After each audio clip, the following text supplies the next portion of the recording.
El doctor Adero es doctor en Derecho por la Universidad Panamericana, Ciudad de México. Es profesor e investigador por 10 años de Historia de la Cultura Jurídica e Historia del Derecho y Ciencia Política en México.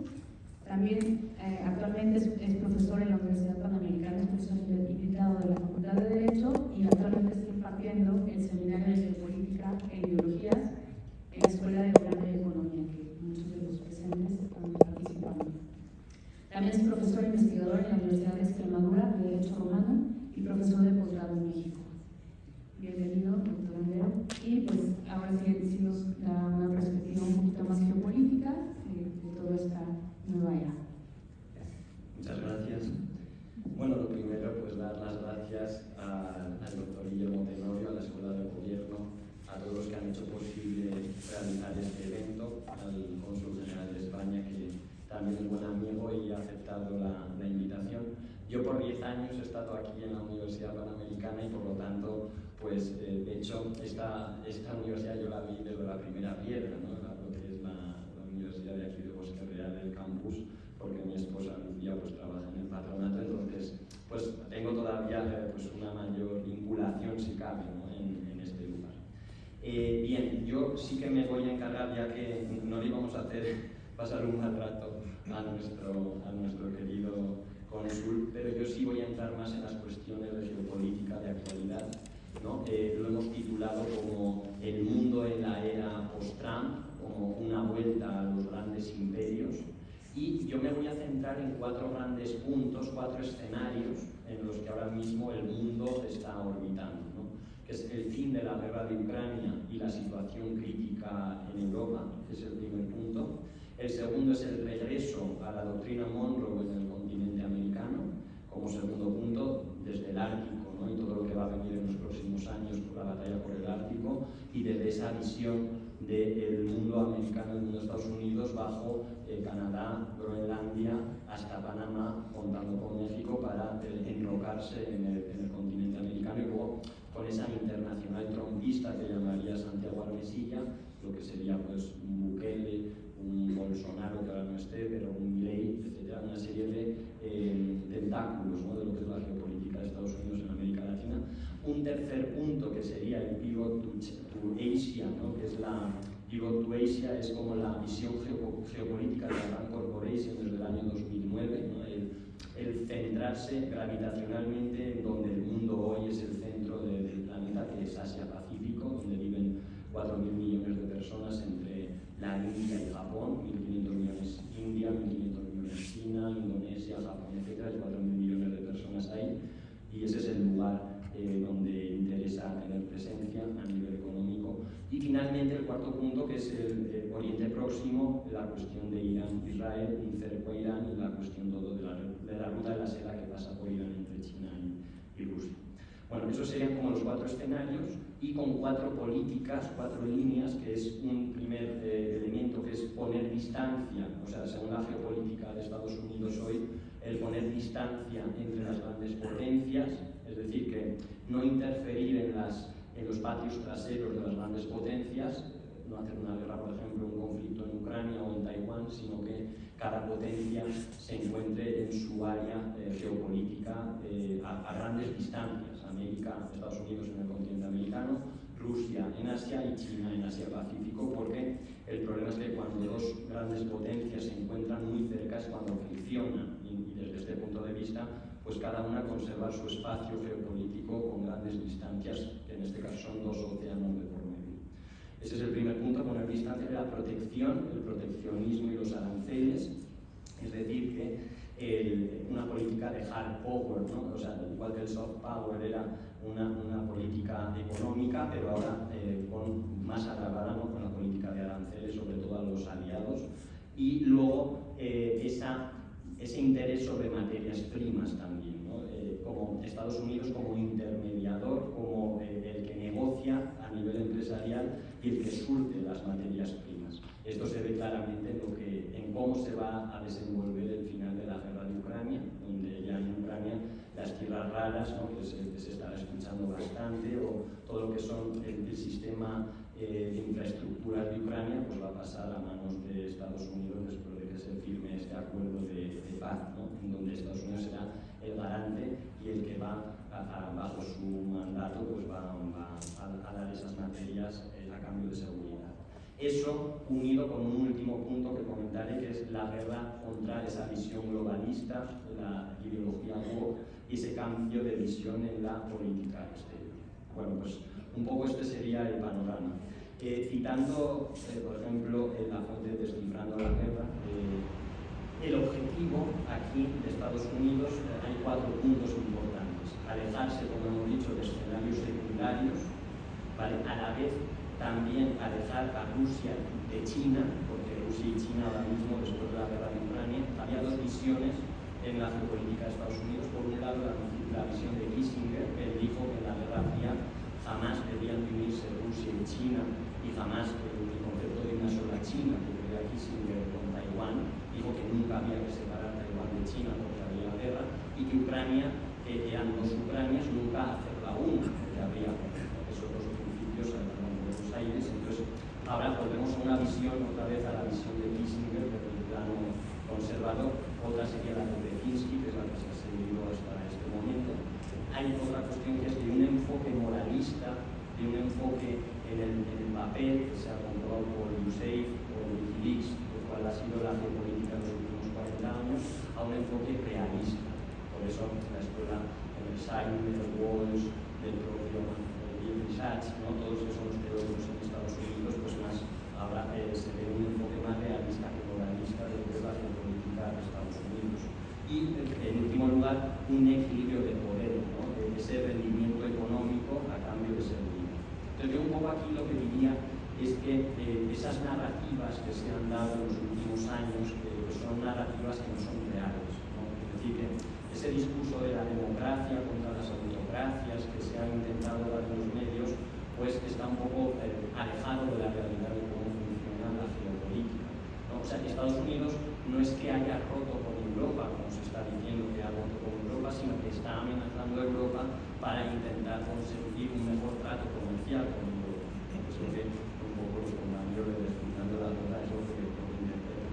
Entonces, como conclusión, lo que se está fraguando no es la guerra en Ucrania. La guerra en Ucrania cambia el paradigma del mundo, ¿no? Pero es un nuevo orden de seguridad. A partir de Ucrania es un nuevo orden de seguridad internacional, en el marco internacional, donde ya no es la visión bipolar que ha explicado el cónsul de la Guerra Fría, ¿no? El liberalismo contra el comunismo, sino que ahora es una visión tripolar, donde Rusia, China y Estados Unidos, y luego una serie de potencias secundarias como son la India, Brasil, etc., pues también juegan un papel destacado, ¿no?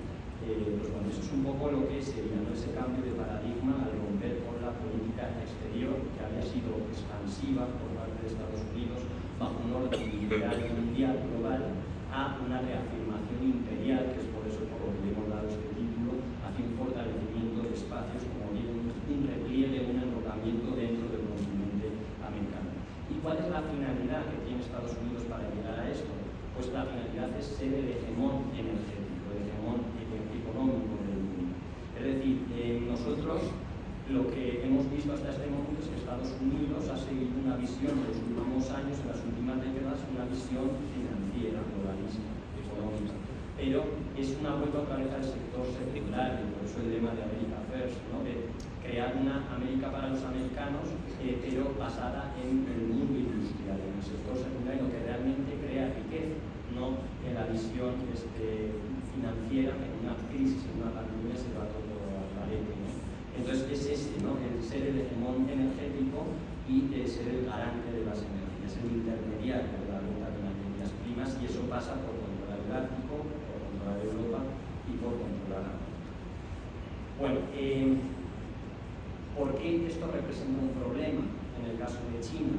Porque en el mundo no puede haber 2 hegemones del mismo nivel. Esto desde la trampa de Tucídides, esto algunos alumnos que han venido a mis clases pues ya lo he comentado, ¿no? Pero siempre pues el que haya un hegemón al mismo nivel representa que cuando se hace de la misma talla pueda intervenir en otras áreas y pueda salir de su área, pueda deambular por el mundo que dice China. Y en ese sentido, siguiendo a Von Gisbert, comenta este analista que el dominio de Estados Unidos mediante el control militar ha sido a nivel internacional lo que ha sido la OTAN después de la Segunda Guerra Mundial en los últimos 85 años, eso ha sido muy costoso. Sin embargo, se ha dado cuenta de que China, que ni gastando la mitad en defensa de lo que gasta Estados Unidos, pues se ha convertido en la fábrica del mundo y el que realmente a nivel económico es el que maneja las mercaderías. Entonces, ¿cómo es posible que con la mitad de presupuesto se esté convirtiendo en el hegemón? Entonces, ese es el cambio de paradigma que plantea ahora mismo Estados Unidos, ¿no? Bajo esa fabricación que hace China de manufacturas, una moneda con un valor bajo, exportaciones, intermediario, ¿no? Porque va a África y entonces a cambio de las materias primas te construye un puerto, te construye red de comunicaciones. China está pues dentro del mismo modelo en el que juegan, se está superponiendo a Estados Unidos. Entonces hoy Trump, ¿qué hace? Pues digo Trump, me refiero al Deep State, no es que sea Trump el que cambie la geopolítica de Estados Unidos, sino que evidentemente esto es un cambio de paradigma a largo plazo, que da igual que sea Trump o que sea Joe Biden, o que siga o quien venga, ¿no? Sino que aquí lo que se está haciendo es reducir el costo militar y acoplarse al modelo de China, en esa estrategia económica en el mundo. Y eso se puede ver ya en lo que está pasando en Ucrania. Europa ya va a gastar 800.000 millones de euros en lo que va a ser una nueva visión de defensa de Europa sin Estados Unidos, pero es que es una jugada redonda porque Estados Unidos sale de Europa y no tiene que gastar, pero ahí le compran 800.000 millones en armas. Entonces realmente es como si estuviera, pero sin desgastarse en Europa.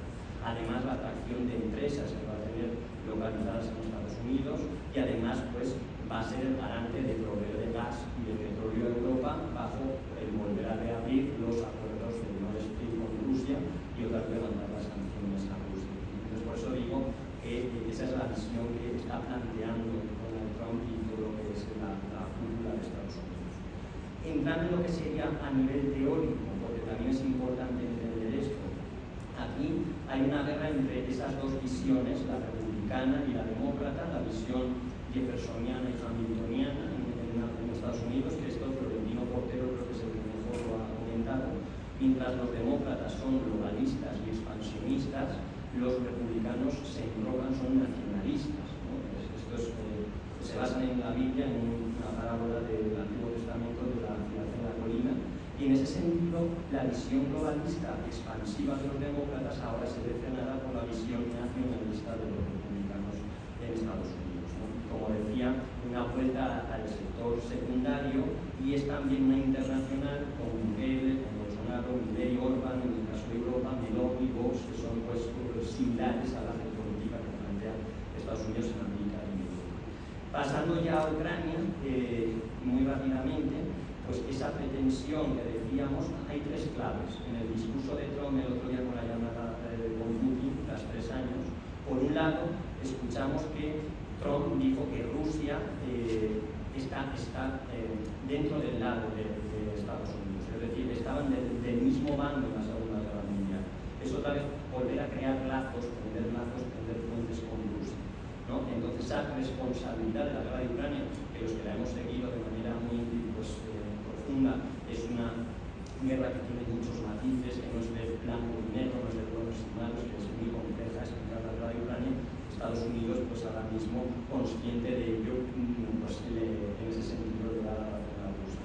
En segundo lugar, Ucrania, que no vaya a entrar a la OTAN, porque eso generaría un problema para la paz. Y en tercer lugar, Marco Rubio, cuando dijo que ya está hablando de un mundo multipolar, ya no habla del mundo unipolar que había creado en los últimos años Estados Unidos, sino que ya se está hablando del orden multipolar. ¿Y esto con qué medidas? Con el fin de las sanciones, el regreso a la esfera internacional, el regreso a las inversiones en Rusia y que no haya más cambios en países exsoviéticos para que Georgia, Moldavia, etcétera, pues no cambien los gobiernos y entonces generen una situación de inestabilidad en los antiguos países exsoviéticos. Por acabar con Ucrania, según Mersheimer, ¿no? Lo que se quiere implementar es una arquitectura de seguridad para Europa y para el futuro más próximo. O sea, Ucrania, en este sentido, no tiene futuro, ¿no? Como país, se le llevó a la guerra bajo la administración Biden y anteriores, y las élites europeas, y Ucrania va a ser inviable, como Estado va a ser inviable, tiene a 100 años vista, está endeudada. Ojo, esa ayuda que hemos dicho que le dábamos a Ucrania no es una ayuda, está siendo endeudada a 100 años vista, el 30% de Ucrania ya BlackRock y una serie de empresas ya controlan esa parte, otro 20% lo controla Rusia, y lo que queda pues es un país totalmente diezmado a nivel poblacional. ¿no? Entonces, en esa corresponsabilidad de personas que tienen la culpa en la guerra de Ucrania, pues como digo, es mucho más grave de lo que se ha dicho. Desenlace, y por ir acabando en las conclusiones. En resumen, Rusia ha conseguido esos avances territoriales, Estados Unidos ha accedido a los recursos de Ucrania y Europa es la que ahora va a dar las garantías de seguridad, ¿no? Entonces, en pocas palabras, se estima que ya hay 1,5 millones de bajas entre los dos bandos en una guerra que no se tendría que haber producido porque la diplomacia no quiso que no se produjera, o sea, la diplomacia lo podía haber parado, pero ya se sabe ahora por fuentes como el USAID o por Wikileaks, ¿no?, que esa balcanización de Ucrania, esa ida hacia un callejón sin salida, pues está claro que ha sido un auténtico desastre. Y aquí el problema es que se pensó que en Ucrania Occidente iba a ganar a Rusia. Y el problema es que no ha ganado a Rusia, porque en Estambul, la fuente es la de Aristovich, que es el brazo derecho de Zelensky. Un mes después de la intervención de Rusia en Ucrania, se llegaron a los acuerdos de paz de Estambul. Ucrania iba a firmar la paz con Rusia, pero le prometieron, con la administración anterior, se le prometió que Ucrania recuperaría esta Crimea y Ucrania no firmó la paz. Y ahora, pues 3 años después, ya no están en el gobierno los mismos que le prometieron a Ucrania esto y ahora pues es una auténtica catástrofe lo que ha pasado en Ucrania, ¿no? Entonces, ahora Estados Unidos está viendo cómo compensar toda la ayuda económica porque han sido administraciones anteriores las que han llevado a esta situación, no la de Donald Trump, ¿no? Entonces, pues, bueno, ya así en conclusión, el vuelco en las elecciones en Europa, si se dan cuenta, quienes han mantenido la guerra de Ucrania han sido, por ejemplo, Francia con Macron, Scholz en Alemania, y todos ellos pues ya han visto cómo les ha ido, ¿no?, Boris Johnson en Reino Unido. Y sin embargo, ese vuelco en las elecciones donde todos los partidos más prorrusos o críticos con la guerra de Ucrania, pues ahora mismo están en alza, ¿no? Orbán, en Checoslovaquia, Robert Fico, Austria, Rumanía, que ya han visto lo que ha pasado en las elecciones de Rumanía esta misma semana, que van un líder prorruso y entonces se han suspendido las elecciones en Rumanía, Georgia, Serbia, todos han caído del lado más del ámbito contra la guerra de Ucrania. Eso unido a lo que representan hoy los BRICS, el 40% de la población mundial y el 30% de la economía del mundo, donde China, Irán, Corea del Norte, la cumbre de Kazán que se produjo hace unos meses. Además de eso, como digo, los grandes tenedores de la política europea con Ucrania que han sido desbancados en sus países, esto nos lleva a una conclusión y es que según Jesús Núñez, Europa, Occidente, plantea un modelo, un sistema agotado, un orden mundial basado en reglas desde los últimos 85 años que no esconde que ha sido un modelo que Occidente ha sacado provecho de él, ¿no? Entonces, la población del cono sur global opta por un modelo que se ve que es más funcional, ¿no?, como por ejemplo piensen en África.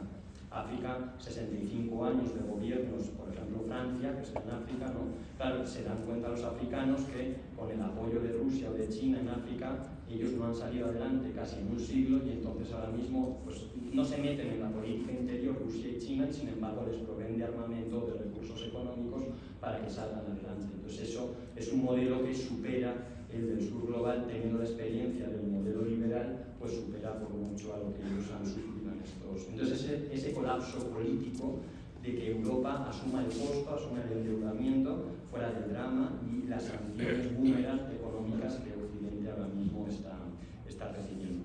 Yo con esto finalizaría, quedaría un punto que quizá para las preguntas sería importante todo lo que representa la cultura woke y todo lo que es el movimiento de Donald Trump a nivel ideológico, que creo que también es un punto fundamental.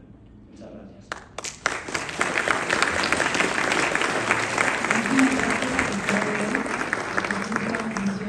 Muy distinta a lo que vimos en los medios de comunicación y que sin duda hay que empezar ahora.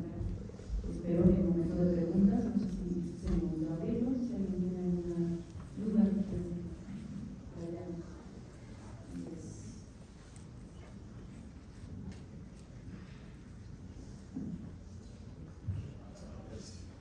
Bueno, antes que nada agradecerles a los dos, fueron muy interesantes ambas participaciones. A mí me gustaría preguntarle al cónsul, yo sé que no puede dar opiniones sobre la política actual, por temas de su gobierno, ni por meter en problemas con este gobierno. Pero bueno, me gustaría preguntarle sobre el papel que cree que deba tener España a futuro en Hispanoamérica. O sea, tomando en cuenta que siempre España le ha dado un papel especial a Hispanoamérica, desde la Constitución de Cádiz, diciendo que los españoles son, bueno, la comunidad española y la nación española somos los españoles a ambos lados del Atlántico, o la Constitución del 78, que nombra a Hispanoamérica como su comunidad histórica. Sin embargo, hemos visto que por temas más de política interna a veces que de exterior, siempre nos hemos distanciado Hispanoamérica de España. Y hoy no es la excepción, desde este gobierno, pero también en el otro lado del espectro ideológico con Argentina también existe una distancia. Entonces, ¿cree que se debe replantear la relación a futuro y cambiar como el approach que ha tenido España hacia Hispanoamérica? Sí, realmente nuestra política hacia Iberoamérica, el acercamiento, comenzó en 1991 con la Cumbre Iberoamericana de Guadalajara, un año antes de la conmemoración del 5º centenario del descubrimiento de América, y a partir de entonces empezó a trabajar con los gobiernos de esta parte del mundo para crear una estructura institucional que nos vinculara de una manera permanente entre unos y otros. ¿Qué es lo que ha pasado aquí? Que ha habido gobiernos, básicamente en el espectro de la izquierda, que han aceptado tesis indigenistas vinculadas con la leyenda negra, algunos hasta, no voy a decir quién, eso es lo que está en la mente de todos ustedes, algunos han exigido que España pida perdón. Bueno, no sé por qué hay que pedir perdón. Bueno, lo que ocurrió hace 500 años es lo que ocurrió hace 500 años, esa historia no se puede mover. O sea, nosotros no exigimos a los romanos que pidan perdón por habernos ocupado durante 500 años. Entonces, ese es el problema que ha habido. Ha habido gobiernos izquierdistas que han asumido una visión de la historia, desde mi punto de vista, errónea, confundida, que es la que nos ha separado un poco. Y estos gobiernos de izquierda, con una parafernalia indigenista, pues lo que han hecho es asumir que los 300 años de presencia de España en América han sido 300 años de errores, cuando todos ustedes y nosotros sabemos, si hemos visto la historia, que fueron 300 años básicamente de paz. España no tenía ejércitos en América. El único ejército era de carácter naval y estaba en las costas para defenderse de los ataques de los piratas ingleses, holandeses, franceses, bueno, todo tipo de piratas que querían ocupar o aprovecharse de las riquezas que ofrecía esta tierra. 300 años de paz, básicamente. Claro, siempre puede haber algún episodio que se magnifique para agredir a alguien en concreto, pero esto es lo que hay que trabajar. Es decir, nosotros somos países que tienen una misma estructura cultural, que hablan un mismo idioma, que han estado juntos durante muchos siglos, y hay que trabajar para que esto siga unido, pero por encima de ideologías. La ideología es la que nos mata. Somos estados, no somos gobiernos. El estado está por encima del gobierno y es permanente. El gobierno pues cambia cada 4, 5 o 6 años. Esa es la realidad sobre la que deberíamos trabajar. Gracias por tu pregunta. Yo le voy a contestar también, pero desde el punto de vista más historiador, no desde el punto de vista político. Pero hay una frase de Tomás Pérez Brejo que dice que cuanto más totalitario es un Estado, más intenta controlar la memoria, ¿no? Y entonces, las naciones que piensan siempre en liberarse, dice otro autor que ahora mismo no recuerdo, nunca acabarán por liberarse, ¿no? Las que siempre están pensando en su pasado nunca acabarán por ser libres. Entonces, en ese sentido, desde el punto de vista de la historia del derecho liberal, que es a lo que nos hemos dedicado, yo te diría que ese discurso neoindigenista, donde pues, en el siglo XIX se crea una concepción de que México nace desde el punto de vista del buen salvaje rusoniano, ¿no? En un mundo idílico del indigenismo, vinieron unos extranjeros, ¿no? Que nos exterminaron y luego nos liberamos con las independencias. Es una visión que se repite de nacimiento, muerte y resurrección de la nación en todos los países. Es una construcción del siglo XIX que este autor español comenta. Y por eso digo que seguir los discursos del nacionalismo decimonónico que obras de como la de Riva Palacio, etcétera, se han ido repitiendo en las escuelas desde niños, ¿no? Pues al final eso lo que hace es distanciar una comunidad que es hermana, que tiene la misma tradición, la misma fe, la misma cultura, al final por el nacionalismo las está separando, ¿no? Y entonces pues es un riesgo el nacionalismo como una de las ideologías más potentes y más peligrosas que hay en nuestros días. Muchísimas gracias a ambos por su respuesta. ¿Alguien más que quiera hacer alguna pregunta?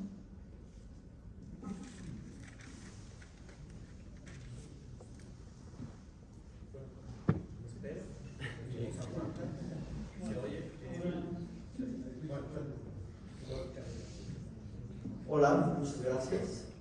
Yo tengo una pregunta para cada uno.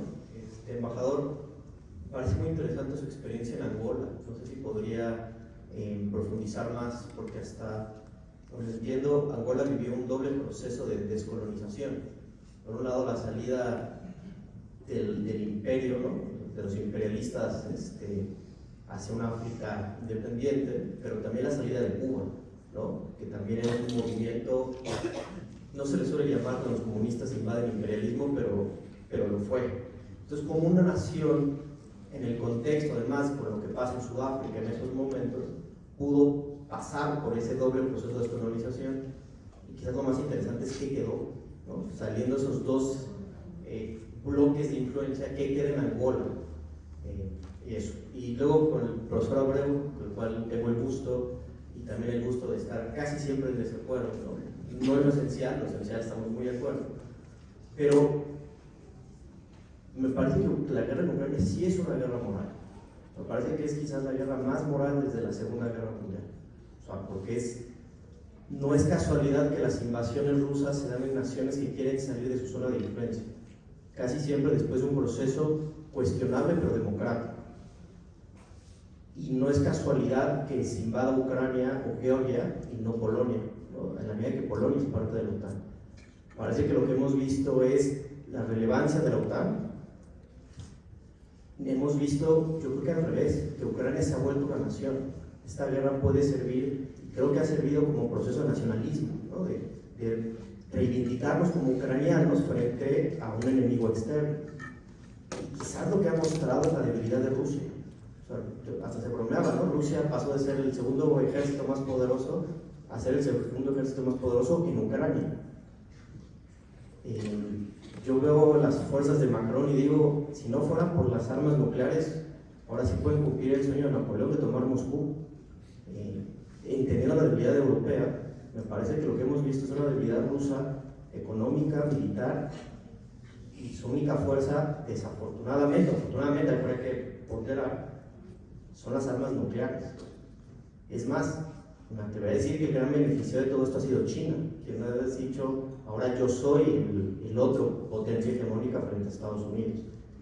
Y para rematar con el tema que nos reúne, que es el señor Trump, aquí sí estoy de acuerdo contigo que tiene una visión de familia de mafia, ¿no? Entonces, pues mi familia mafia domina esta parte del mundo, tú la tuya, y no nos toquemos nuestros barrios, un poco lo que se ve en las series neoyorquinas, ¿no? Ahí sí coincido contigo, aunque no sé qué tan viable sea esa visión del mundo en un mundo globalizado económicamente. Quizás lo entendería hace 50 años, donde lo que yo produzco yo lo consumo. Pero hoy en día, el tema de los microchips de Taiwán, yo no puedo hoy desentenderme, más allá de cuestiones morales, yo no me puedo desentender porque de ahí vienen mis insumos para gran parte de la economía, ¿no? Entonces, muchas gracias y regreso a esto. Pues sí, es una pregunta muy pertinente lo de Angola, muy pertinente porque en mi intervención no he tenido tiempo de hablar de mi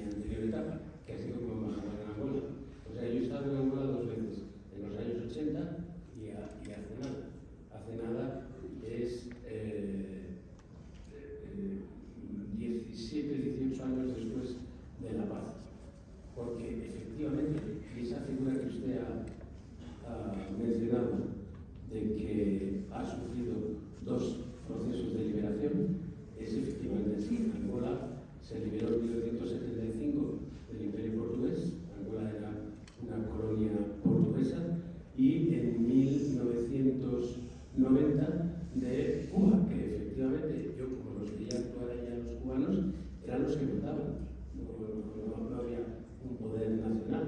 Allí el presidente de la República, José Eduardo dos Santos, tenía que consultar al militar jefe del destacamento cubano y al embajador de Cuba, que era una especie de procónsul soviético en Luanda, en la capital.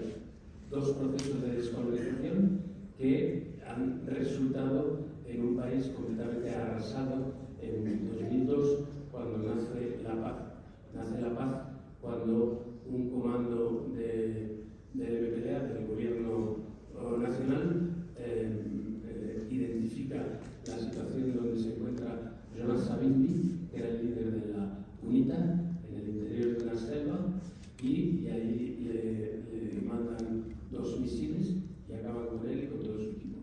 Ahí nace la paz. Curiosamente, una paz que no es producto de una negociación, como en otros lugares del mundo, sino porque se acaba el líder del grupo rebelde. Muy curioso.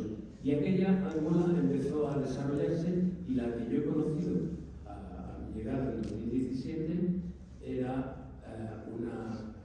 me llamó tanto la atención que escribí un pequeño libro al respecto. Es una Angola completamente distinta, una Angola en desarrollo, una Angola que avanzaba, una Angola con avenidas y autopistas que no tenía en mi época, una Angola en la que ibas al supermercado y encontrabas de todo, cosa que no existía entonces, y este es el resultado de la paz, y este es el resultado de la eliminación de los bloques mundiales, del bloque soviético y del bloque norteamericano.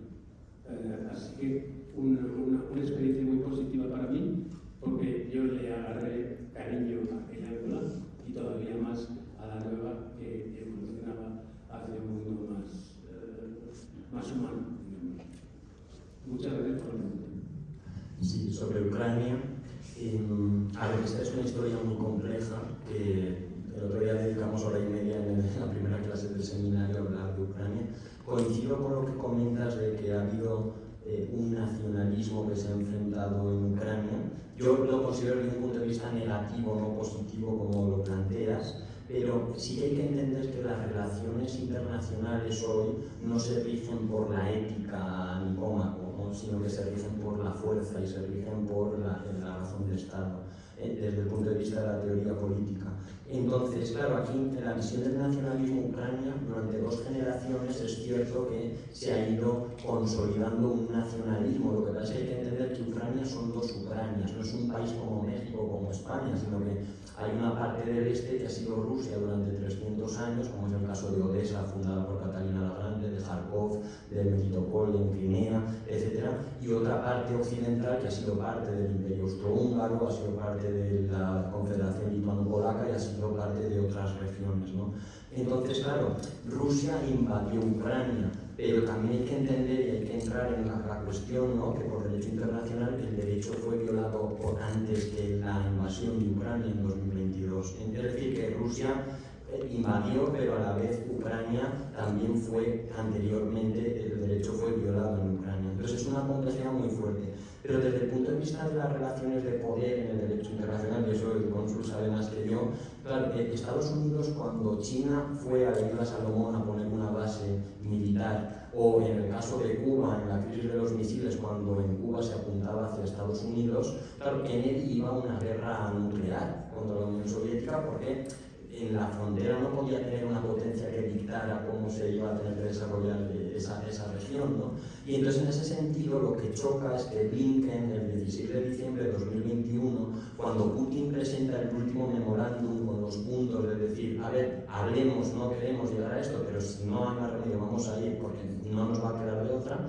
Lo que no se dijo es que, bueno, la respuesta fue política open doors, de puertas abiertas, ¿no? Que cualquiera tiene su soberanía para hacerse miembro de la OTAN. Entonces, claro, lo que Estados Unidos con la doctrina Monroe no permite en el continente americano o a 6.000 kilómetros en Asia-Pacífico es lo mismo que ha hecho en Ucrania, ¿no? Entonces, en ese sentido, Ucrania, decía Jeffrey Sachs, dice, tiene derecho a elegir su política interna, tiene derecho a elegir su política económica, pero no tiene derecho a elegir sus alianzas militares, porque Vietnam no puede tener misiles apuntando a China, México, Canadá o Cuba no pueden tener misiles apuntando a Estados Unidos y Ucrania no puede estar en la frontera de Rusia en esa misma tesitura, ¿no? Entonces, un poco ahí es donde entraríamos en todo lo que ha sido un proceso de más de 30 años de la historia de Ucrania. En 2004 la Revolución Naranja, en 2010 Yanukovych, luego la salida del presidente Yanukovych por el Euromaidán y el golpe que se da en Ucrania, y luego la política de Poroshenko hasta llegar a la guerra de 2022.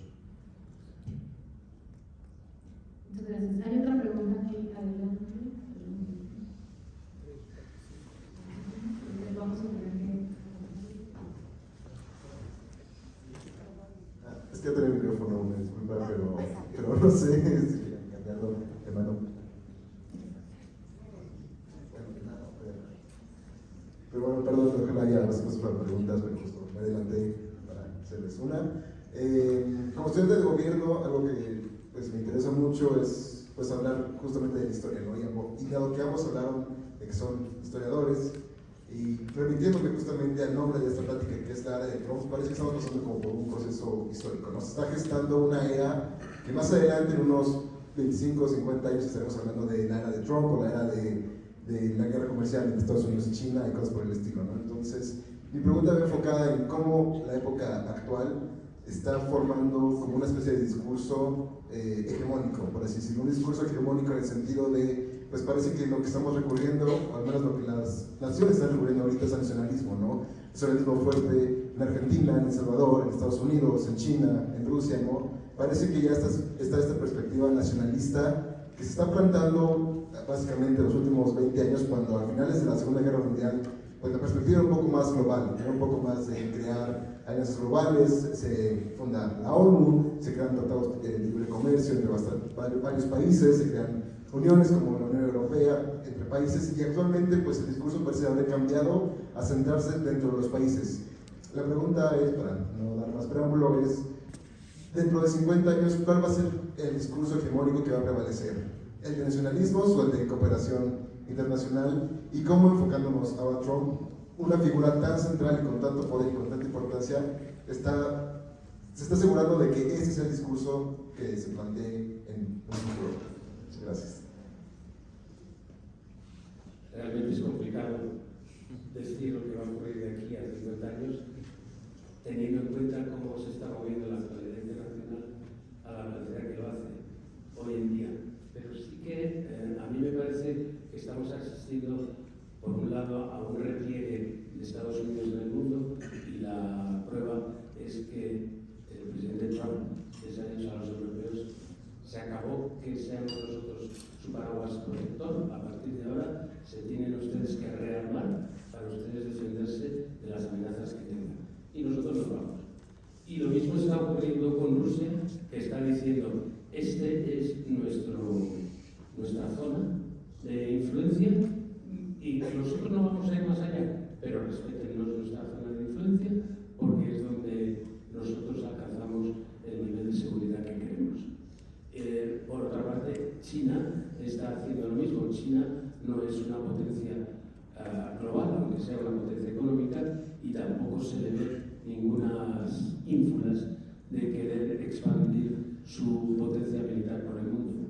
Así que no sé lo que ocurrirá realmente dentro de 50 años, y eso dependerá mucho de cada líder que llegue a poder en cada una de estas grandes potencias. Pero sí se puede decir que en los próximos 5 o 10 años sí que puede haber un repliegue, un cierto aislacionismo de parte de las grandes potencias. No sé si mi tocayo... Sí, yo estoy de acuerdo, y un poco lo que se puede ver también con respecto a lo que ha dicho, hay una visión entre soberanía, ¿no? Soberanismo y globalismo. De hecho, algún autor mexicano como Alfredo Jalife lo ha comentado.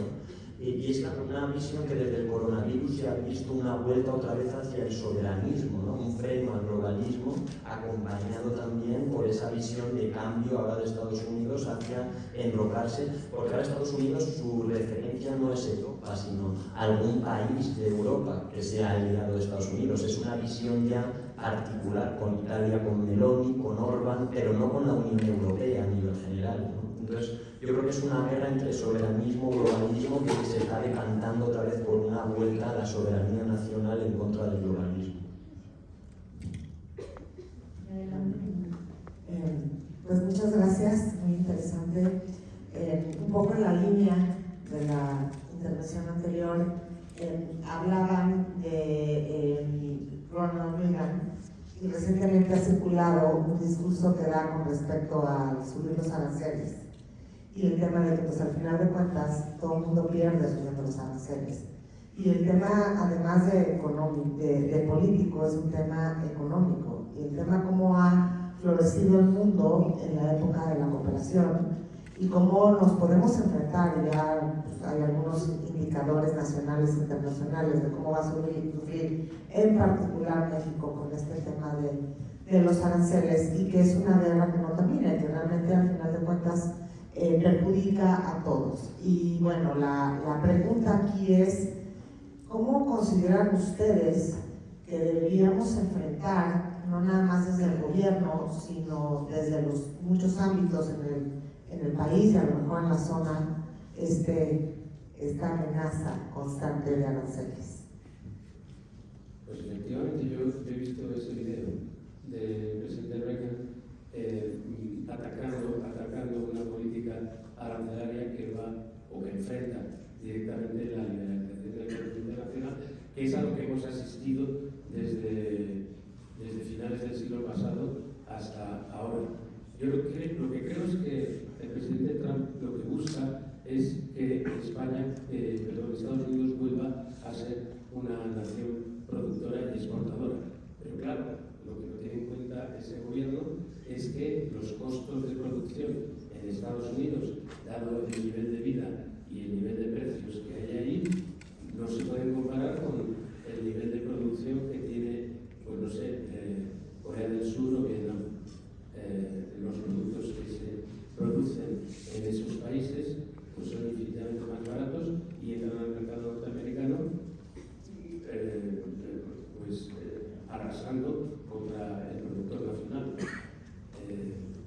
Esa política arancelaria yo le veo, desde mi punto de vista, un corto desarrollo porque ya estamos viendo lo que ocurre en las bolsas mundiales, que se están produciendo caídas brutales y el nivel de precios en Estados Unidos la inflación va a aumentar muy significativamente. Por eso le veo corto recorrido y por eso yo creo que va a ser una cuestión de pocos meses que esto se acabe. Sí, y yo lo he comentado también en la ponencia, que Estados Unidos no es que haya roto con Occidente, sino que lo que está haciendo es amenazando para tener una mejor posición negociadora, ¿no? con los demás que están en su ámbito, con los aliados. Entonces, yo creo que es una política de retorcer el brazo para estar en una situación privilegiada. Es lo que ha pasado en Ucrania esta semana. En Ucrania, después de lo que hemos visto en la Casa Blanca la semana pasada, lo que hace Estados Unidos es le quita los servicios de inteligencia durante esta semana, pierden Kursk, ¿no? Y entonces Ucrania ahora rápidamente ya quiere firmar porque le dice a Estados Unidos: esto es lo que te va a pasar si te retuerzo, ¿no? Y entonces yo creo que un poco lo de los aranceles es como una visión más violenta de hard power, ¿no? Sobre sus aliados, para que o estás conmigo o estás contra mí.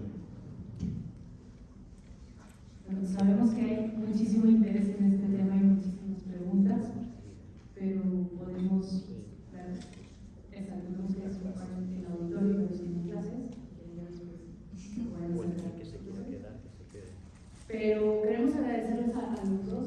Tenemos muchísimas gracias por su visita, muchísimas gracias. Quedaron muchísimos temas en el aire. A mí, por ejemplo, me quedó también lo de la crisis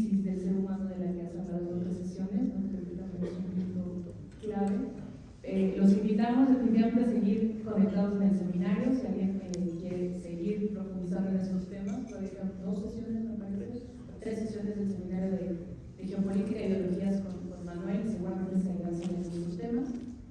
Pues agradecerles a los dos, tenemos un pequeño detalle para ambos.